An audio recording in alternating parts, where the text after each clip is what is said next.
as middle and high school science teachers. When we set out to teach with the goal and expectations to transmit a collection of facts, where we're just teaching for the content, we create enormous pressure on our students to be correct. And those stakes are usually pretty high. Correct on tests, correct on homework, correct on lab activities or write-ups or notebooks.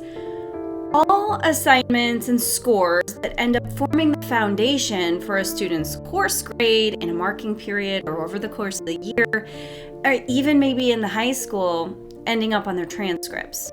This pressure could totally backfire on us and work against us, instead reinforcing this lie that students tell themselves sometimes, like, I'm just not a science person. When in reality, maybe they just don't have a great memory or any kind of study strategy. Maybe they have no support at home. But what if instead we created a culture where we expected and rewarded students just for trying? And those trials only called upon students' natural, innate ability and desire to be curious. Then I think we could help students discover for themselves just how much science, just how much scientist is already in them. In today's message, I'm going to call this the confidence connection.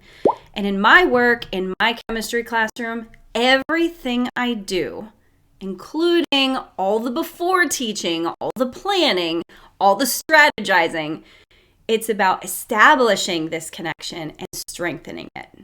After all, I think you'd agree with me when I propose that the confidence we can build in them and instill in them, especially at this very impressionable time in their development, will serve them long after the course is done, long after they're not our student anymore, long after they've probably forgotten all the content we're trying to teach.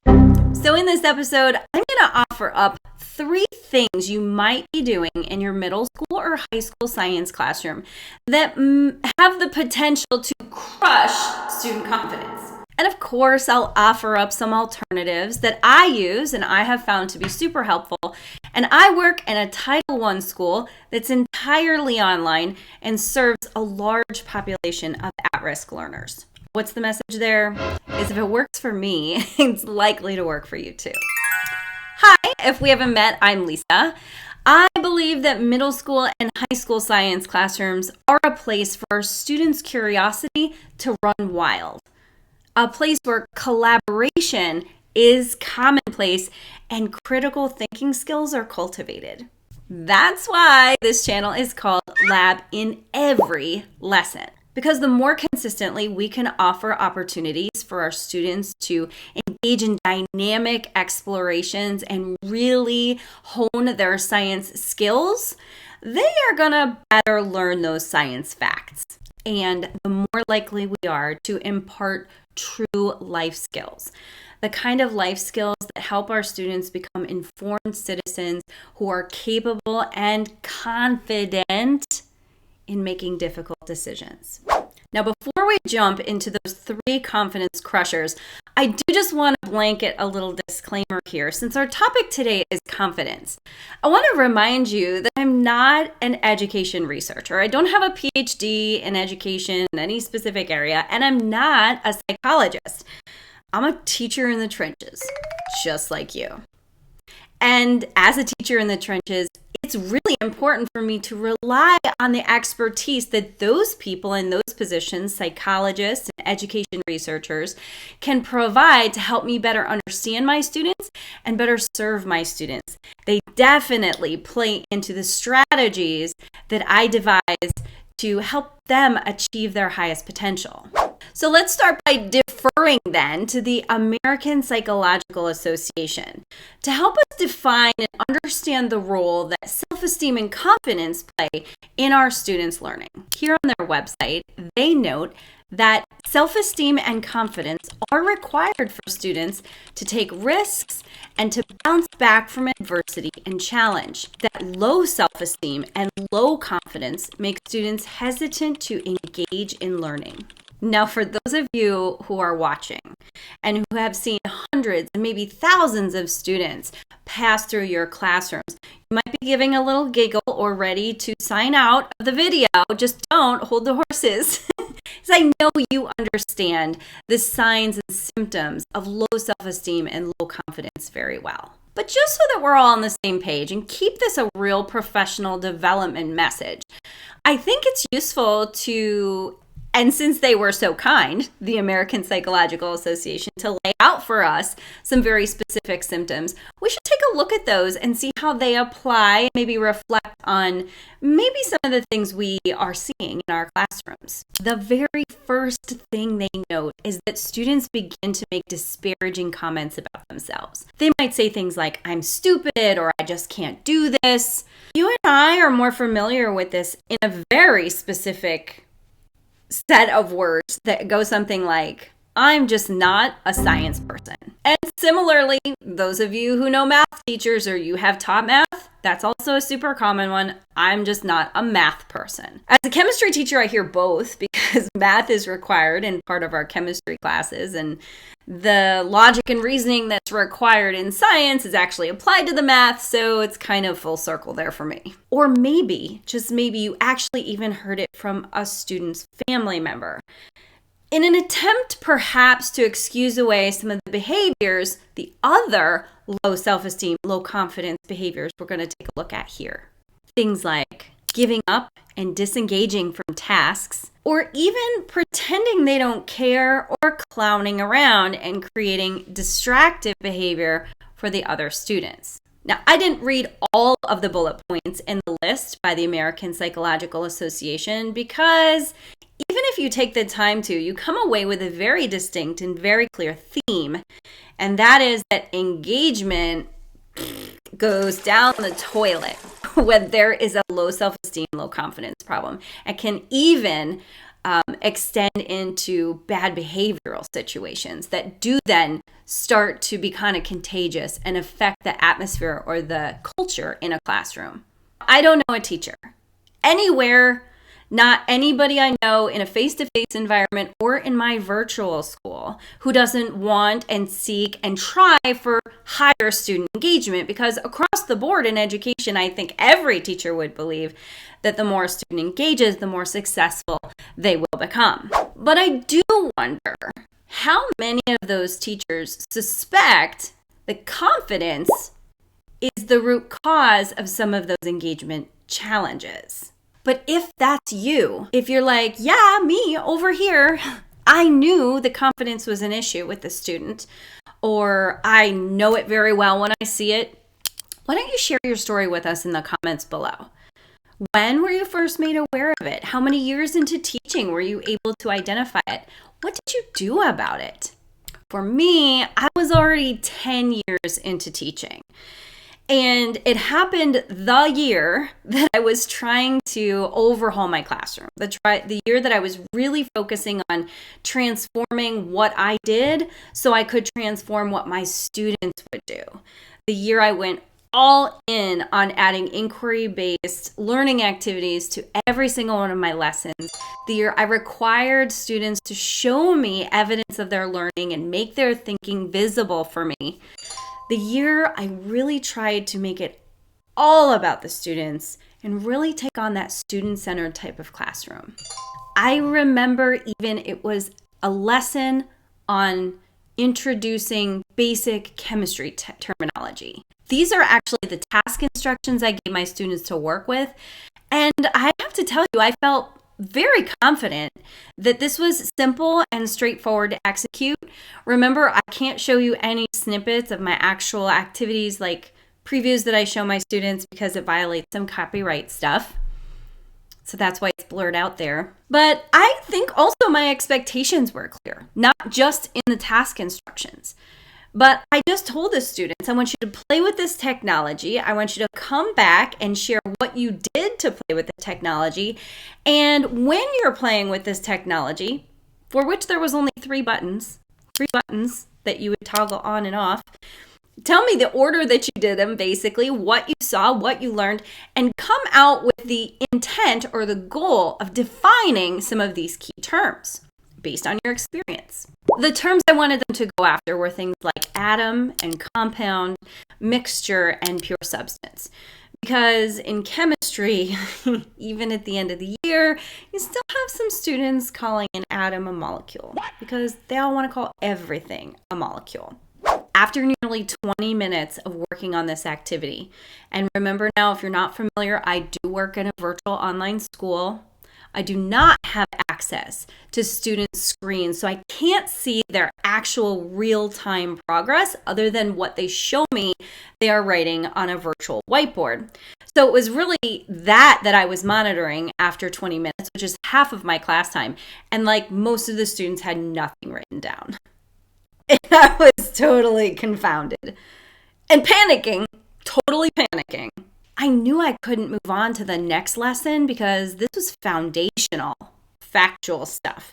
And in terms of disciplinary literacy, what students would read and understand and the language they would use when we were talking together in class, this is like bare bones, basic stuff.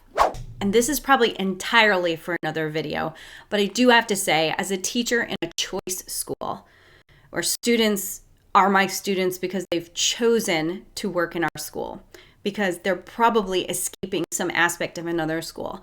The biggest complaint we often get, or the biggest negative remark we often get about wherever the student came from in a school system, is that the teachers just kept going. They just kept going. They didn't understand, and the teacher just kept going anyway.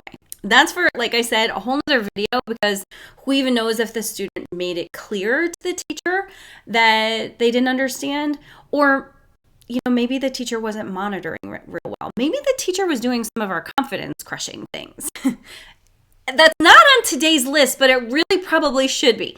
Don't move on if you know the majority of your students are struggling. That's a big no-no.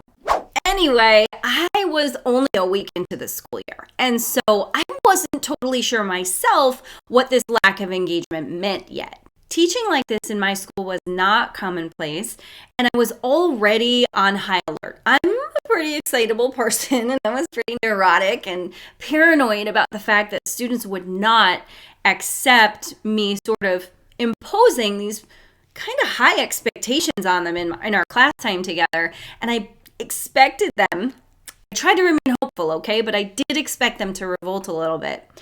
Ultimately, I had so many suppositions, so many assumptions, so many possibilities swirling in my head over what is even happening here. I had no other choice, I believe, than to choose actively to believe that they just didn't understand, that they wouldn't commit to writing anything down that reflects their understanding because they didn't understand. I'm really good at turning short stories into long ones, so I'm going to end it here and just say this short story ended with me revising my artifact outline, but preserving the integrity of the actual task and the exploration, and just a few tweaks to what I would have them do to show their understanding turned out swimmingly. We had outstanding outcomes in the end for this activity. Realistically, there was probably so much more going on for my students than confusion. There was probably also some fear of being wrong, fear of a new system and new expectations, and fear is paralyzing. I mean, let's just time out for a moment and stop talking about students. I'm sure there's something you can recall that caused you a great deal of fear that wasn't necessarily threatening to your physical situation or your emotional well-being, but wow, I'm afraid to do that thing. And so it goes with our students.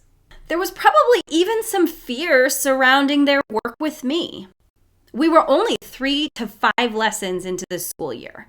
They hadn't established any sort of trust relationship with me, any sort of, we didn't have enough time to even get a feedback system in place. So I wasn't really sure of them, and they weren't really sure of me either. One thing I was absolutely sure of, after I decided to stick with the lesson, redo it the next day at the expense of whatever my pacing schedule had planned to be a little flexible and do this thing right, I was certain that from that point on, my students weren't going to proceed. They weren't going to take the next step any next step unless they felt secure. And I like to use the word confident in their capabilities, that whatever they put out there, made sense, that they were correct. And now, of course, you and I know that the process of science, it's not about correctness. All of our biggest, most famous, most notable scientists were wrong so many more times than they were right. And that is what we often miss out on when we're teaching collection of facts and we're not allowing students to be scientists. So let's go back to the American Psychological Association and see what they have to say about their recommendations for us in our role, our part in building self-esteem and confidence through our work with students. They write, self-esteem is often built and buttressed through estimable acts and achievements, even small ones. Okay, real talk here. Estimable, I think I'm saying it correctly, is not a word I ever heard of before. It kind of sounds like estimated, but that didn't fit the context for me, so we totally have to look this one up. Okay, the dictionary says it's a worthy of great respect. So we have an estimable act, an act that's worthy of great respect. And then the word buttress too, I was pretty able to work that out of context, but since we're being thorough, the dictionary says to buttress is to strengthen or support. So allow me to translate and summarize. The American Psychological Association believes that you and I can increase students' self-esteem and confidence by supporting them through acts and achievements that present a challenge, even small ones. So we're not going to have this kumbaya campfire discussion about growth mindset with our students and tell them all about how their brains are still growing and the neurons are firing and what they can't do now, they'll be able to do soon because the power of yet. That's all amazing, awesome stuff for elementary school students. But at the middle and high school level, we need to show them. We need to give them the opportunity to set the pace for themselves, to explore, to try and maybe fail, to learn from their mistakes. And that is how we get growth mindset. And that is how we get self-esteem. And that's how we get confidence. Increase. This is increase, not just thumbs up. Maybe we can call this comfortable challenge. I think it was a principal. I'm going to show you his comments later. He called it productive challenge. That's a nice word too. Now, if you'd like my more detailed perspective on productive challenge, comfortable challenge, check out my video called Ramp Up the Rigor.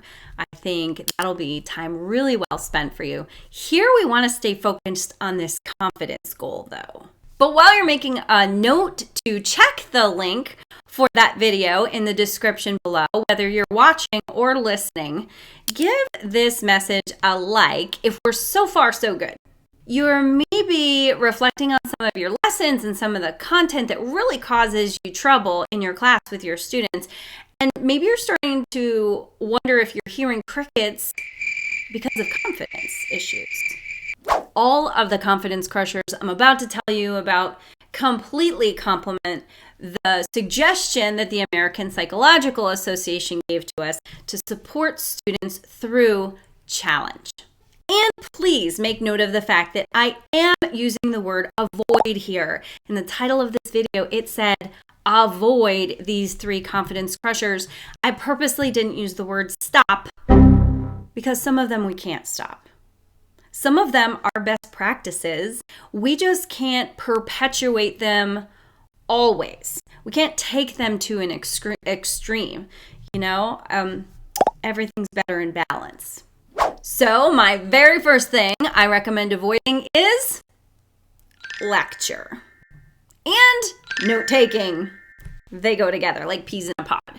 As a backbone of instructional design, what you're planning to deliver to your students, This is entirely passive.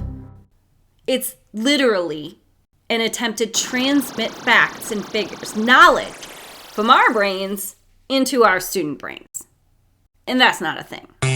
The emphasis there, what we're actually expecting students to do, is rote memorization and the most basic level of introducing understanding, just recall. This is something that varies biologically in terms of ability for students or even adults to be able to do. I've even left a link in the description below to some research in an article by the science department at Stanford University about research that's happening and trying to discern why some students can recall better than others. It's a real thing. If you're interested in that brain chemistry, biology stuff, go for it. I'm just going to keep moving on. Lecture is a one-size-fits-all approach, and it rarely calls upon students to do self-reflection. Think about how they connect with the content, how the content connects with our society, or any connection at all. It requires no higher-order thinking and no meaningful action, even if you're asking scaffolded questions that you feel are more and more challenging as you go through the content. Answering follow-up questions in between spurts of lecture would likely not be considered an estimable act by the American Psychological Association during instruction. Remember, estimable means worthy of great respect. It is possible that if we're talking about acing a test at the end of a unit after all kinds of different instructional practices and strategies have been used, yeah, the student will probably feel pretty happy about that. But we're talking about during instruction strategies here. And with scaffolded questioning, there will probably be a limited sense of achievement there because a lot of times students might just make a lucky guess. So instead of lecture, let's lead our students through exploration. Exploration activities that we can plan for purposefully integrating various degrees of support. Because remember, the American Psychological Association said we want to support them through acts that are challenging. For me in my classroom, I've chosen inquiry-based strategies for the root and the core of my lesson planning because it most closely mimics science as practice by scientists in a lab anywhere. And it can be guided to various degrees. Because remember, we're after support and challenge. Everyone can observe. Everyone can report what they observe. And every student in your classroom can exchange those observations with another student or a small group of students.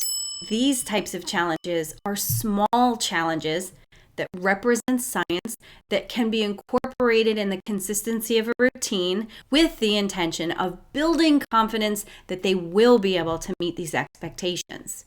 Then, instead of scaffolding questioning, we can actually scaffold our plan. We can scaffold the things we want our students to do, like after they are observing and reporting on their observations, they're going to try to cite some really specific evidence, come out with some inferences through analysis, and even conclusions. And then, voila, here we are at correct answers, just like scientists do. So ditch lecture and lead active learning. Then avoid filling up your grade books with assessment scores and homework completion or homework mastery scores. For a long time, I've really thought of myself in a teaching role as kind of like a doctor. Now, obviously, when I was a kid, and even for the first 10 years of my teaching, I didn't think of it that way. A test was a test, and a lecture was a lecture, and that was that. But no, since I've really all bought in on data-informed decision-making, I see all of my work as a means to diagnose a potential disruption. I need to know which students don't get it, which students do, which students are maybe a little of each. And I need to know what each of those students has mastery of, what content each of those students is on the way to mastering, and what content each of those students is just totally epic failing at. That's kind of what doctors do, right? We go to them, we get a test, they tell us what's the problem, and they tell us how to fix it. Assessments totally make that possible for us as teachers. But how helpful is it to know that information after instruction? Isn't it so much more helpful to us and to our students if we identify or redirect the misconceptions that seem to be happening before they become concrete, and we identify the things all the students are continually stumbling over before they take the test? Yeah. Of course it is. And this isn't a novel concept. It's called formative assessment, and I'm absolutely sure that you make an attempt to do it and that you are achieving that in your classroom in some form. Maybe you use student performance on homework to accomplish this. And homework like this might certainly have its place. As a chemistry teacher, I totally believe there are certain tasks, certain skills students need to be able to know and do in the content that are absolutely strengthened through a drill style practice, doing it and doing it and doing it again to achieve mastery. Things like balancing chemical equations or predicting the charge on ions. Students always do better through practice. Practice makes progress, right? That's what we're getting to there. But when you're not looking over their shoulder while they're working the problems, and you just see the final result, do you really get a sense for their problem-solving skills and the ease or the difficulty with which they're having that particular task? That's not to mention that there's an ocean of opportunities out there now with AI. And even in chemistry, even if it's not AI, I mean, I teach gas laws, and most recently I'm right now in the thick of mole conversions. Literally, I can't even give those types of problems for homework and have them mean anything because there are calculators online. Not a punch the number calculator, but a mole conversion calculator. I put in the number of moles, it spits out the number of grams. What? That's because in the end, students want to be correct. And they know that there is an unspoken expectation that their homework's correct. Our intention as teachers is good.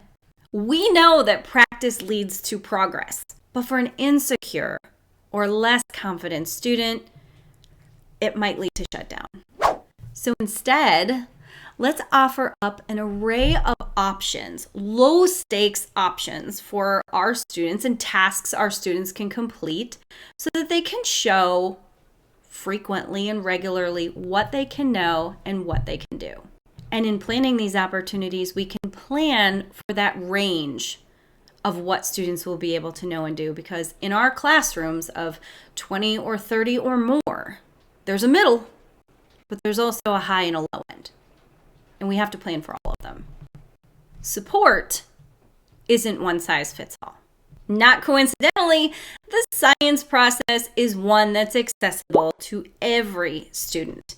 As I mentioned before, every student can make observations. Every student can report those observations, and every student can contribute them to a small group or a partner or a whole group. So why not give them credit for trying? Now, sidebar here. I get the sense that grades and grading is probably a controversial topic because there is this thing cropping up, if you haven't encountered it, called equitable grading. And equitable grading does not see scoring based on participation as something we should do. It's not a best practice. And I don't know much about that trend at all because I haven't read up on it. But I do know that this is a human job. And just like any other theory or any other philosophy or any other proposition that someone's going to put out there, there's a range of interpretations on it. Case in point. I would argue that making students aware, making a clear expectation that in the classroom they're expected every day to contribute some artifact from an exploration, 1 point per day for trying, for recording some observations, for going through the tasks as they're laid out. I would argue that's totally equitable, and I would argue that because that's why I do it. That's exactly the reason why I decided every day I need to produce something. My students need to produce something. I need to give to them, and they need to give back to me, because I need to constantly be measuring or ballparking what their abilities are. I would also argue that it boosts student confidence. And when I put it in the grade book after 9 weeks or a semester, it's an A for effort.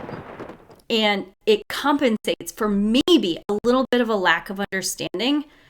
When I decided to do this, I was going for an appreciation, an acknowledgement that I was noticing students trying. And it's low stakes. There isn't one correct answer.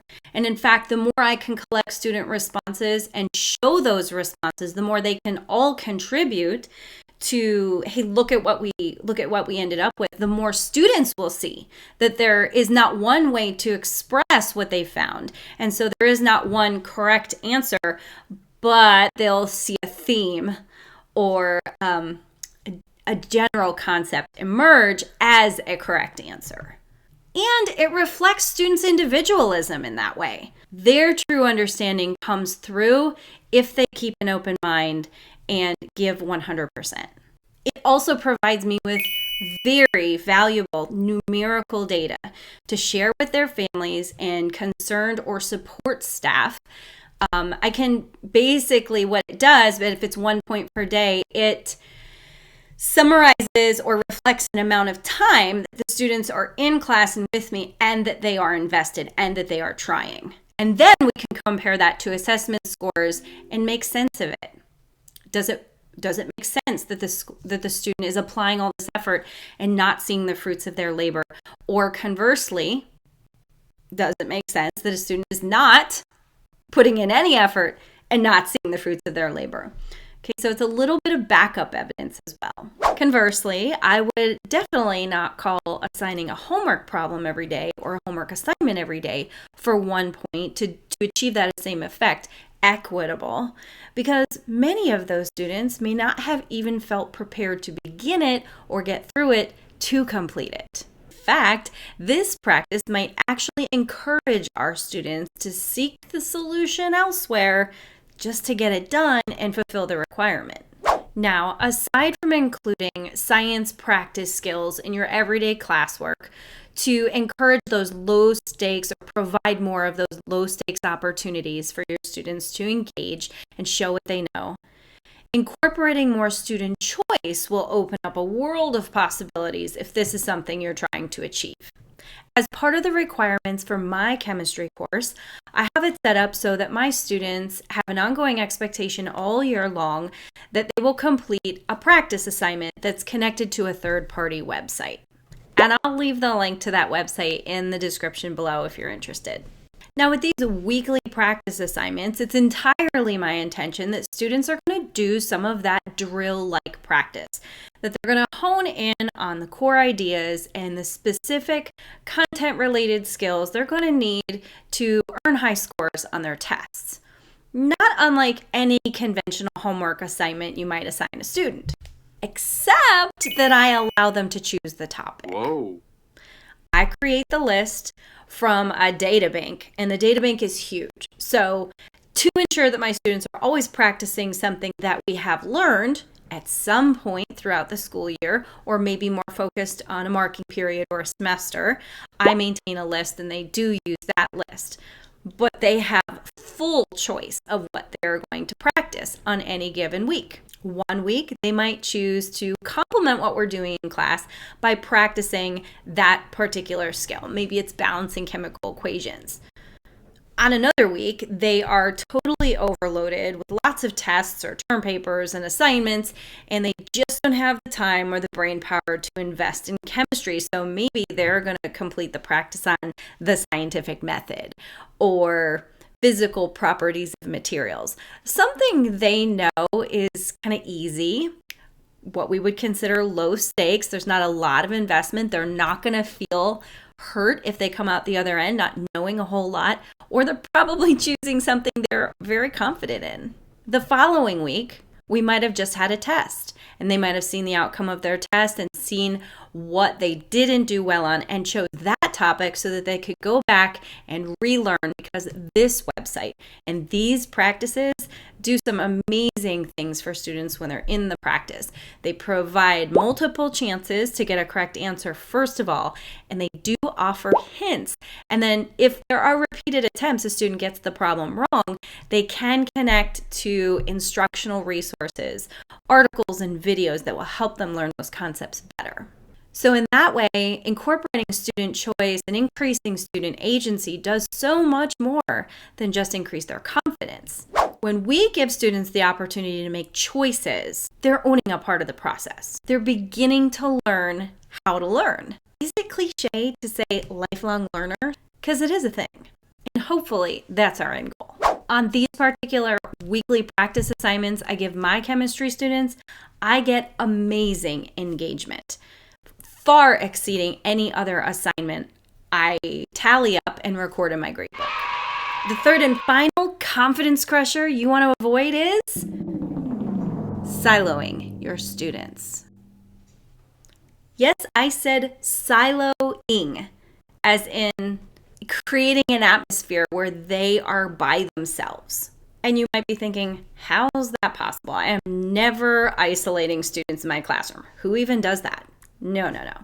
When we lecture from the front of the room, we speak to an entire whole group of students. And when we do this day after day as our primary method or our primary strategy of instruction, we're really causing our students to withdraw, to put themselves back in their turtle shell, even though they're physically surrounded by other students.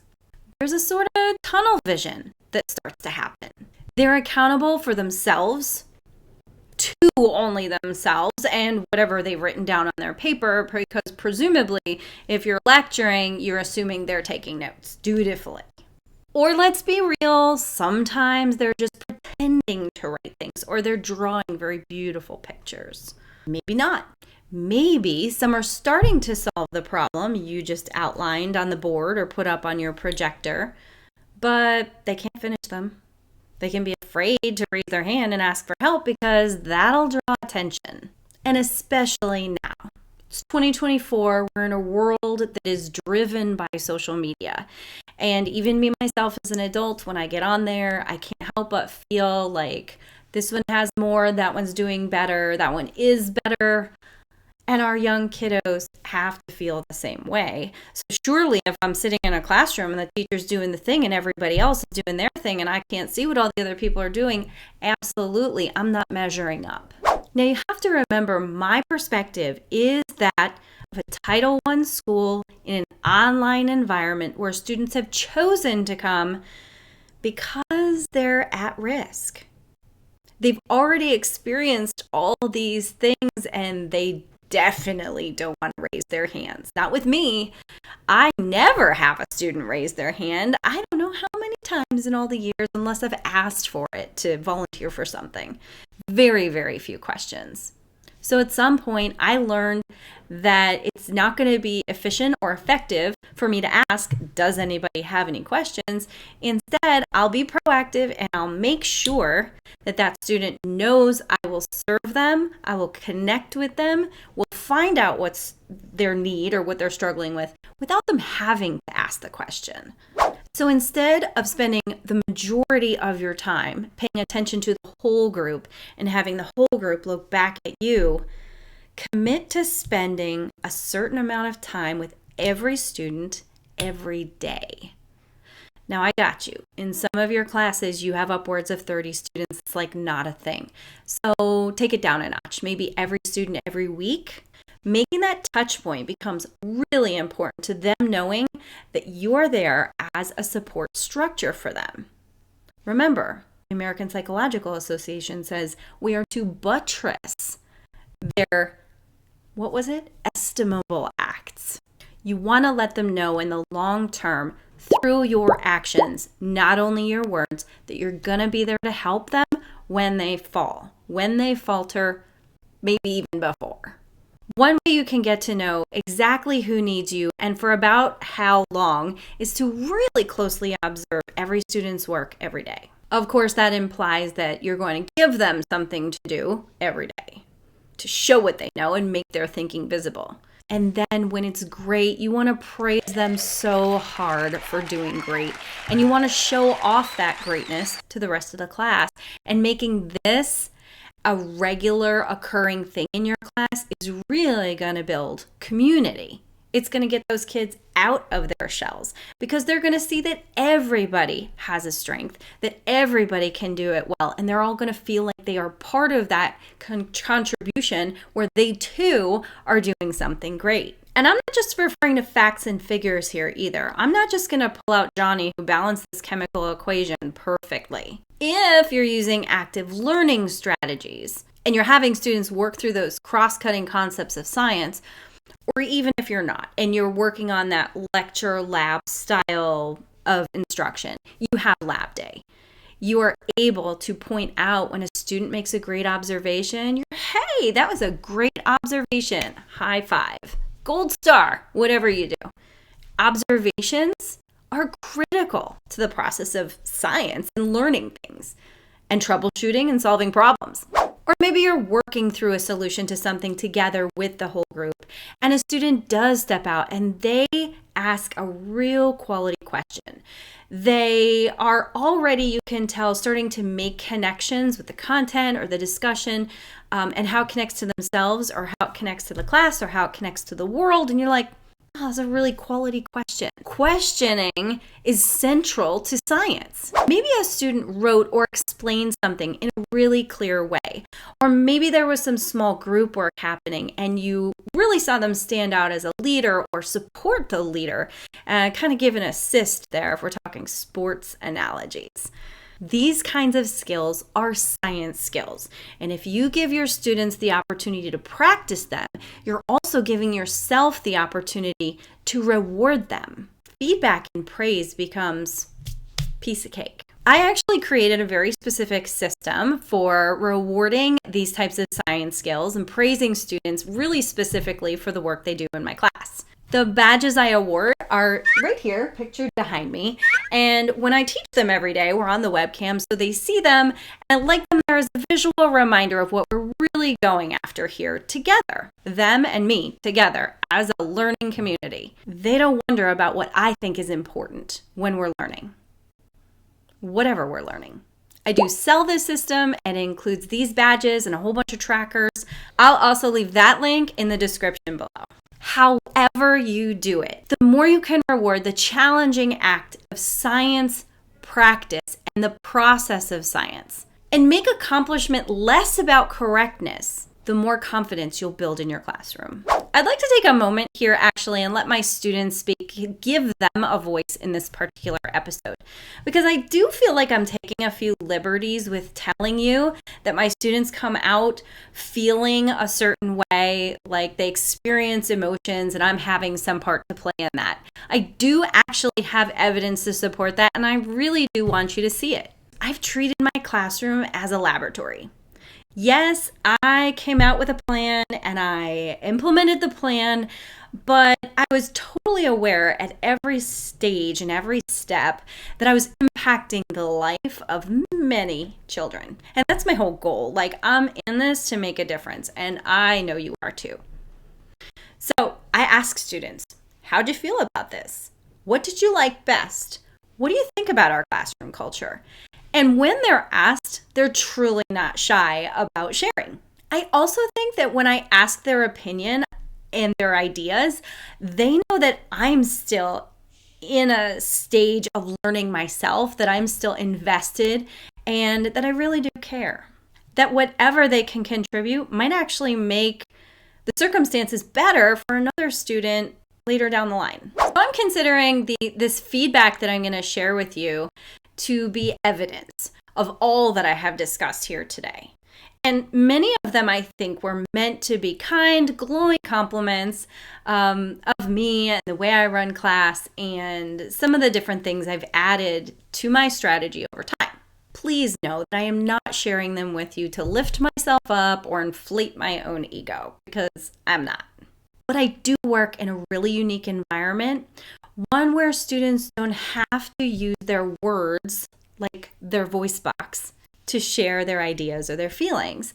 In fact, most of my communication with them happens in a chat box and an email. So when I ask these questions, it's human nature at this point in our society anyway. It's much easier to write or type what we think and feel than it is to actually say it. So I do have I'm in this unique position to be able to collect and share. And I really want you to understand that whatever these students share is not going to be anything unique and different from what your students would share in the same situation, as long as you continue to avoid those confidence crushers we talked about. This student says, when I don't talk, it's usually because I'm nervous or I'm not 100% sure. Now, we might not call that low self-esteem. For me personally, I'm feeling like low self-esteem is a bigger, badder issue, but definitely that's a nod to confidence, at least in the content. This student says, I came into this class after a year of struggles. Instead, I got a year of knowledge and encouragement. This student says, also, thank you for all the good jobs. Students love praise. And I mean, who doesn't? You know who eats praise up, like for dinner? This girl. So if you haven't hit that like button yet, please do. Send me all those good vibes. This next comment is one of my favorite ones. I cherish it like gold in my Smile File library. Jacob says, Mrs. Kurosis, I want to thank you for being my science teacher.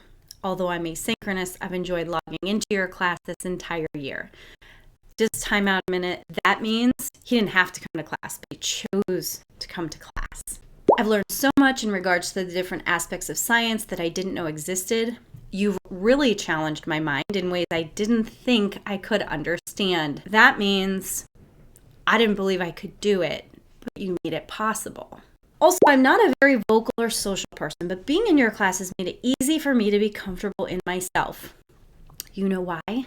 Because I didn't require Jacob to share his responses aloud. I just grabbed his amazing work and shared it on his behalf. And sometimes I might say, hey, this was Jacob's, prop to Jacob. And sometimes I wouldn't and just say, this was amazing. Check it out. This is what we want to aspire to. And there's two more here. Another one kind of along the same lines says, Mrs. Kurosis, I love how communicative you are with me and all the students. Remember I said we want to touch with all the students? This student knew that I didn't just touch with her, check in with her like regular, but always. And she knew I did it with all the students. I appreciate that you understand my abilities in class. Do you know where I'm going here? Do you see this? This is evidence. They know that I know where they're at all the time.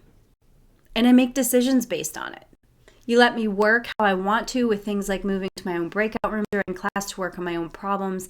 Love how flexible you teach your class and how you don't just assume everyone in the class is at the same level of understanding. This student says, thank you so much. Science has never been a favorite subject of mine. This is our not a science person student because I'm never able to fully grasp it. This year, though, you made it my favorite class of the year and I was finally able to understand it. And this last comment I'm bringing to you is actually not from a student at all. It's from my assistant principal, the person that I report to. He had been visiting class. I don't think this was a formal observation kind of moment, but just an anecdotal. He walked through and this is what was happening. He writes, it was great getting into your chem class. I thought it was a great question to see. Balancing the reaction was challenging, and what I liked most was that you let the students figure it out. They struggled with getting that monster balance, and you let them have the time to learn. I loved the wait time. You gave them time to explain their thinking and their reasoning. You let them make mistakes and go down a path that wasn't going to lead to the correct response, and that was okay. With such a great environment you created for, there it is, productive struggle in a place they knew they were able to be safe and explore and learn. And that's what it's all about. As a teacher in an online environment, I've sorted out a whole system to do all the things I've recommended here without a huge time suck or investment and in a way that you can pick it up real easily and fluently. But as an online science teacher, I obviously rely heavily on ed tech tools to get me there. And lucky for you, I created a video all about it. It's super powered PD if you put it to use. So block off an hour on your calendar. Yep, it's 50 minutes. And sit at your desktop so that you can work along with me. And then come back here every Thursday so you can realize even more powerful possibilities for your science teaching practice.